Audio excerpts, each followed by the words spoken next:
back, this count is not that scary. But if Revival can't, then this snowballs really hardcore very quickly.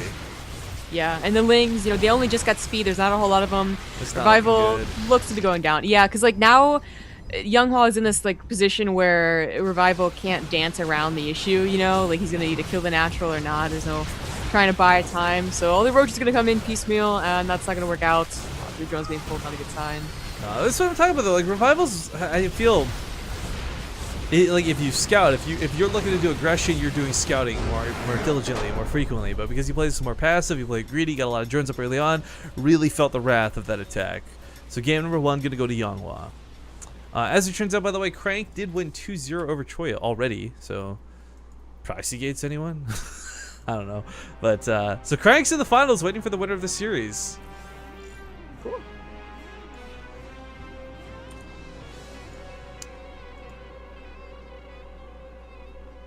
Well, we'll just wait for the invite there to game number 2. They're already in the lobby for it, so pretty quick stuff. There we go, King Sejong Station.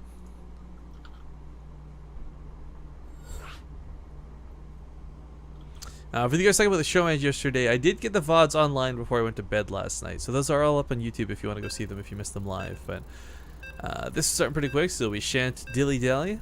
Hop into the game. King Sejong here for the semifinals. See you guys here in a moment.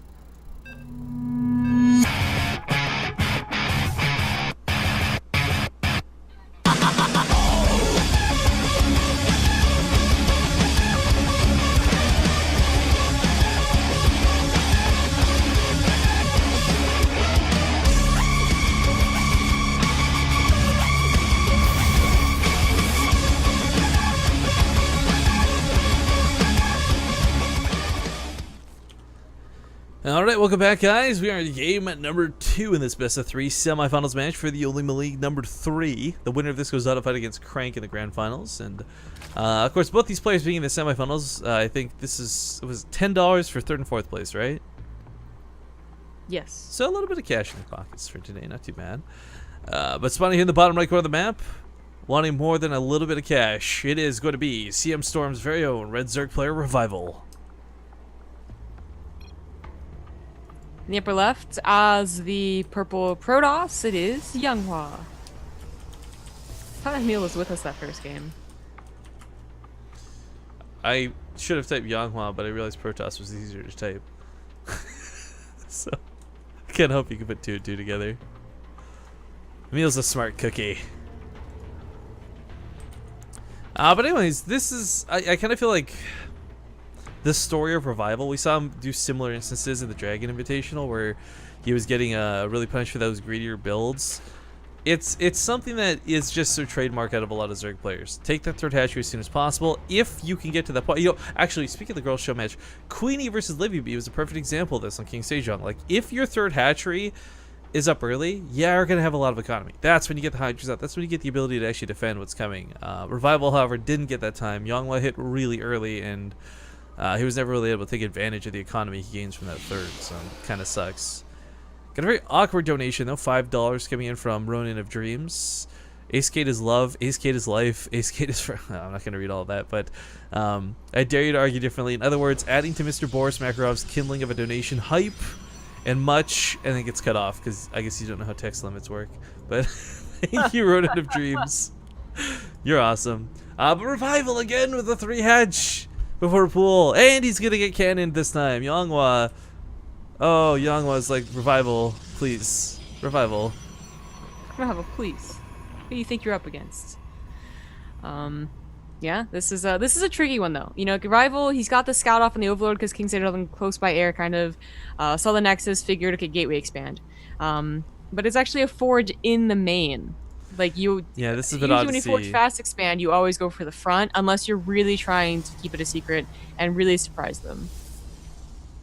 Yeah, I mean, I guess he was just assuming this would be out here in the front lines. The Overlord would have seen it, but never assume in Starcraft 2, guys. Oh, what's the? No, it makes an ass out of you and me. And just never assume. Period. Revival will lose his natural base here. Now, the one small upside, this is very emphasis on small, is he can still, yeah, he takes a 3rd elsewhere. This is not, I mean, it's not like 4 hatch, 4 pull, it doesn't pull out, but still, quite an investment. And I gotta be honest, if Yonghwa decides to 4 gate behind this, I think he wins the game. Because Revival's bases are going to be so spread out, there's not going to be any creep spread. And there's no way he has the units to hold something like that off. Yeah, we certainly have seen aggression on the back of this, and it's pretty perfect because the pylons are going to stay up for quite a while. These are pretty well positioned where a queen can't, attack from, one side and then take the yeah, like when you crawl up down here. Yeah. Yeah. So I think you mean the control pylon. Yeah, that's what I meant, the neutral pylon. So it just means that Yonghwa's gonna have a lot of time actually to decide, like, it's not even have to be a 4-gate. They might still be up at a 7-gate. If Revival's really lazy about taking them down, doesn't get a Roach Horn, refuses to get a Roach Horn because he's still trying to be really greedy. I know Zombie Grub doesn't need me to stand up for her, guys. But for those who are unfamiliar with us, Zombie Grub is a Masters Terran player. She knows what she's talking about. We've cast probably more matches of StarCraft 2 combined than most casters, period. I really don't know anyone that casts more than us, so if you're unhappy with the commentary or something, feel free to leave feedback. You can tweet at us as well, a good way to comment, and let us know ways to improve. But I mean, for the most part, if you're just trolling, fuck off. Play it simple. But back at home, I mean, Stargate's coming down for Yonghwa. Revival, I was really hoping for the gateway behind this because consider A, the fact that these pylons are protected, B, it's right in the heart of all the bases, and C, there's no creep spread behind this. If he's going for the Stargate, he goes for an Oracle, maybe he gets a couple kills here, but I mean, the reality is it's 7 drones or maybe a Queen. You're never really going to get both. But with the +1 weapons on the way, we'll eventually have that warp tech come into effect. And maybe this 4-gate or whatever won't be what kills him right now, but warp-ins here later certainly can. And it will be some time before Revival can clean this up, because right now his priority is, alright, I lost my natural, I need to make up for this by droning and droning and droning and droning. It's exactly what he's doing right now. I like the, well, actually, I would have liked an Oracle opener here, because I think you would have gotten a lot of drone kills. The Queen will eventually take on the Oracle, but not before it, kills half your drone line. That's the breaks there. So, but instead he goes for Phoenixes, and that's gonna, of course, alert Revival to throw down a bunch of Spore Crawlers before the Phoenixes can actually do any damage whatsoever. Yeah, well, it's interesting that we choose to go for the Phoenix tech though, because this usually means you're gonna head towards the Colossus. You're aiming for the late game, go for the macro, and I kind of feel like, I don't know, 7-8 gates could win the game pretty easy. He's only throwing down 3 gateways now, but there was the possibility of doing that all in, where you don't pick up anything with the Phoenixes, but the Robo goes down. Well, cleaning the Watchtower, make sure it's safe to move forward here. I like the position of the Spores too. Oftentimes they just throw 2 down, but they're like right next to each other, so they don't actually cover much. These Spore Crawlers down here are actually really nicely positioned for Revival. Same with the ones in the main. He still hasn't taken down the pylons. I know, it's so infuriating, but I guess without the roaches, he really can't. Well, yeah, but he got, it's because he chose to get the roaches, at a later time, so he could be greedy, and that is what I was talking about, but Yonghwa, of course, not capitalizing on it. He can still capitalize on the fact that Queens can't get down there really fast, so any roaches that try and attack the cannons can be picked up by the Phoenixes. Oh, and even, he does actually warp in a couple of Zealots. One of the things here, too, yeah, there's Zealots on the ground, the Phoenixes you pointed out, for those who don't know what Zombie Grub was alluding to before, by not wasting a lot of energy picking up the odd drone and harassing, you're actually going to have these with the energy to attack the roaches. And that's usually one of the biggest giveaways that there's actually an attack coming, what these Phoenixes spend their energy on. So by not having killed any drones, Revival perhaps should have known this was coming better. He's left a lot of the roaches hiding around the Spore Crawlers. I like that choice, but this is so many Zealots still. He doesn't have roach speed yet, so kiting them is not going to be super easy. Lings try and flood into the main. These will be quite helpful, but I mean, quite frankly, Revival can't television too heavily on what's happening right now. He's got to be thinking ahead, because there's Colossus coming up behind us. There's Void Rays coming up behind us. Like, this is not the end game. No. And you could argue that's kind of like a waste of some Zealots, because I don't think it should kill that much. A couple of roaches, lots of Lings, of course, because they just do really well against them. And the Phoenix has got some kills as well, and they still are, which is funny. Cannon's helping out as well. But, if Revival was being maybe a little more greedy, wasn't, just right then getting a bunch of roaches, probably could have done some significant drone damage. But now the 4th goes down. It is scouted, and also the Spire was scouted. No Hydralisk Den. Transition. I feel like the Spire is more of a just in case if he's got the opportunity for it. I doubt he's going to go Numitos after seeing this many Phoenix out already. That would take some serious balls to do that. Yeah, I mean, we always say that, and sometimes we just do. And Revival is definitely a player that I've seen do it, especially on this map. he'll go meet a Corruptor, and I mean sometimes he wins, obviously, but I'm not 100% confident against Phoenix openers. Well, it's probably the only time in about 50 games I've seen a Void Ray Prismatic aligned efficiently. Instead of just like going off on Void Ray, or sorry, Zerglings and Hydras. That big long boss is gonna die. Maybe not against the high ground. 8 health, 4 health. Oh my god, he can still get it. That leg is a hero. This one guy here in the end, that one kill is like the greatest kill. Yonghwa, not happy with how that went. Oh man. Is there spikes in this game? No, there's no spikes in the game. Not for us, maybe for him. Well, I mean, you'll see spikes if players are lagging too, or if other casters are lagging. But okay, that was a nice little run by Revival. Catching that Colossus was kind of a big deal, but hardly the end of the game. Side note, wow, this Zergling here is like spread eagle. Like, what the hell? He's just putting it all out there.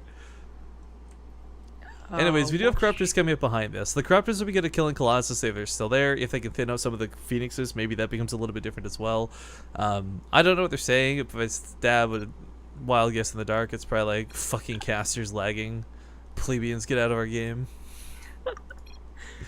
That's how I imagine Korean stock, you know, like Romans. Oh, I was gonna say like really BM? Oh, okay, that too. Hail and well met, dick fucker. Oh man, Olivia's gonna be like, I can't use any of these highlights. Rifkin keeps saying the stupidest things in the VODs. As long as you don't say, you know, bad things during highlight moments. Yeah, okay, there you go, there you go. Yeah. Tune in for the OlimoLeague, where you get like 10 seconds of PC content. Yeah. Alright, enough jabs aside. We do have the, okay, so it is going to be Mutalisk Corruptor behind this. This is not a bad idea. Mutalisk Corruptor can work. I kind of feel like it's building into what is already an established Phoenix count, which I don't love.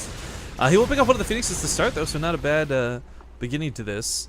The way this ends up working, for those who have never seen this before, I'm assuming most of you have, honestly, this is not that uncommon of a thing, but on the off chance there's anyone who's maybe unfamiliar with this style, the Phoenixes are a unit made entirely to counter Mutalisks. Just through sheer design, they're better than Mutalisks in every single way. So what the Corruptors do is they kind of like bodyguard, they body block. I mentioned this is what football looks like. I don't watch real sports, guys. And, the Mutalisks are the guy with the football, so they're gonna get guarded by the Corruptors. And I sound like I've never cast Starcraft 2 before describing this, but it's because they've got a really high carapace. Like, not a lot of unit. I think there's only like 2 units in the game that have base 2 armor. Battlecruisers, of course, have base 3, but because of their high armor value, they take no damage from Phoenixes. Seriously, they get tickled at best. So really good at tanking their shots. Mm-hmm. Yonghwa Next not time really you investing. can describe it. Oh, okay. Yeah, okay. Not really investing anymore into Phoenixes, going into Blink Stalkers, of course, with the upgrades as well. What sucks about going for this type of composition is that, you know, well, any composition actually, mutas just always usually go into a base race, some type of base race. If it's not a base race, it's at least a couple of base trades, trading 1 for 1. But without Phoenixes, you can't attack with an army and defend at home, you know? Because, well, the Phoenixes aren't there to be the mobile muta killers that they are. Yeah. So he's gonna have to be really committed if he does move across the map here. But this is such a good idea. You know, the only reason I think he's gone Muta Corruptor is because of the map. Truthfully and entirely, I don't think this would have happened in any other scenario. Because look at this, he's just gonna be able to abuse this base really nicely. Dives into the mutas, maybe picks up a probe or 2. Blink Stalkers actually don't kill anything right now. As you pointed out, there's Lings ready for a counterattack at some point, but.